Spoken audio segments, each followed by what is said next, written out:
because I talked a little bit about that last week, that, for example, the old astrologers used to say Pisces or Neptune was always say drug addicts or blackmailers or street people, that kind of thing. Um, but as you know, there's the higher expression of it being an artist or someone spiritual or a musician or. So a lot of times you can change the energy around on something if you see it coming, which is why when I give warnings, I like to try to hopefully see if we can deflect this energy. Now, I just noticed also is that the transit moon and her progressed Jupiter in the eighth is also opposing Pluto in the second. So that tells me this is going to be a very strong event. In other words, I don't think it could have been avoided. If I see an opposition to Pluto, and that's one thing I've learned with Pluto, Pluto is it's going to happen and you better buckle up. I mean, I haven't found any way to reason with Pluto. I mean, it's just happening and you've just got to, find a way to deal with it up and like this situation shows. And I mean, certainly, I mean, look at all this other stuff. And that's the one thing that I found interesting to me about death is that there's always this Jupiter involvement because we see her progress Jupiter in the eighth, but we also see that it's aspecting the transit Jupiter in the 12th. I'm sure you went to the hospital over this because of the 12th house. Oh But the yeah. Jupiter, when I've seen Jupiter with death, I always I first started wondering why. Why is Jupiter always involved in death? And then it dawned to me, I view it kind of as that guardian angel. It's kind of like that's a guardian angel helping you cross over. Because why else would it always show up in every death chart I've ever done?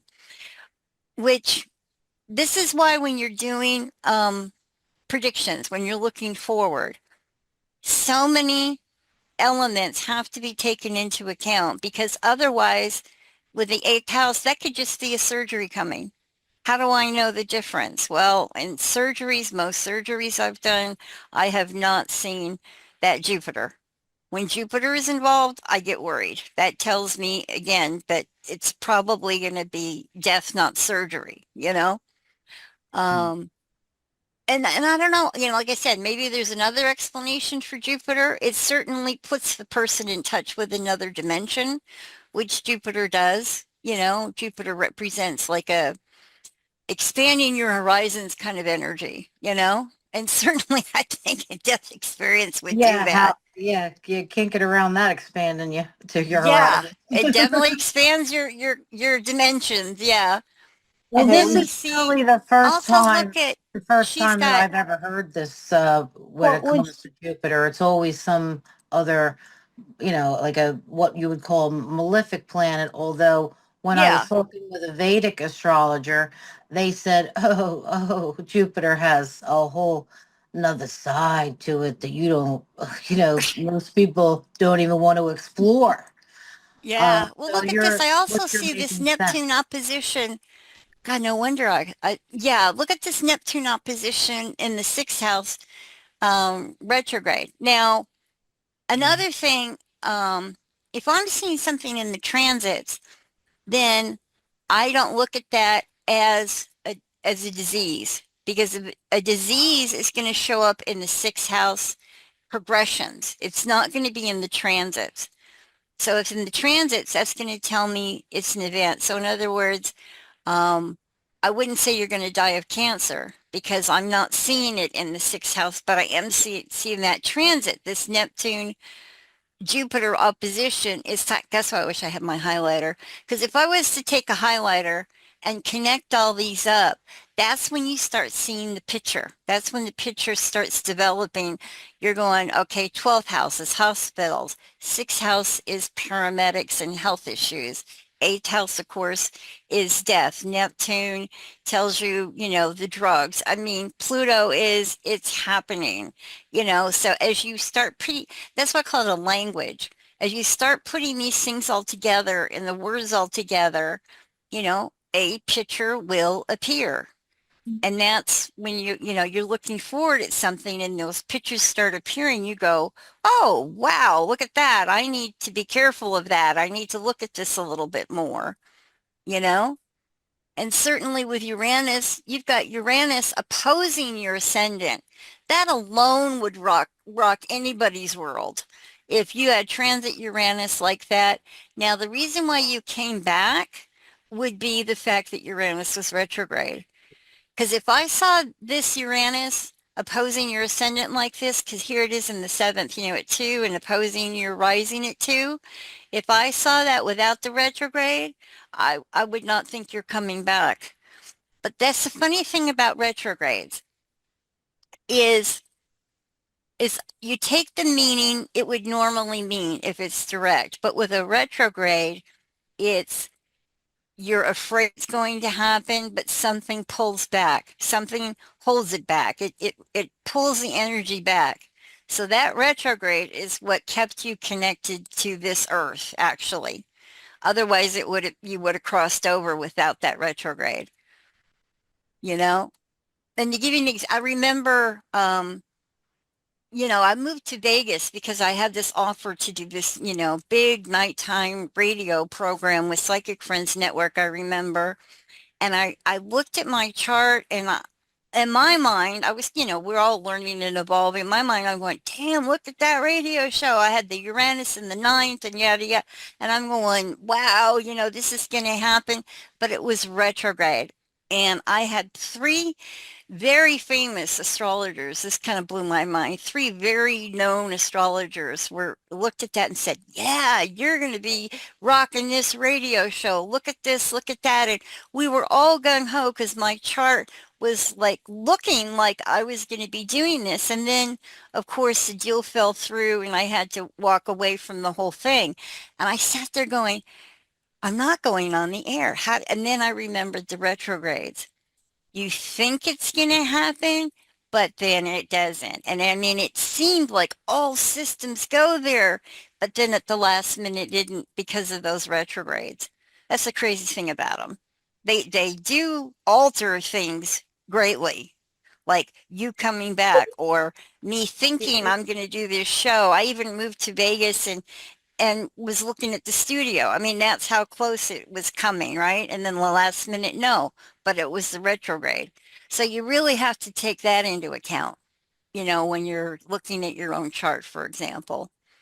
I mean, uh, You let told me, me, you told me, be careful, this, and this. And I like, okay, whatever. Because I was like 20 years old and I was such a straight and narrow goody goody oh, and at that I 20, like, nobody's going to listen to me either.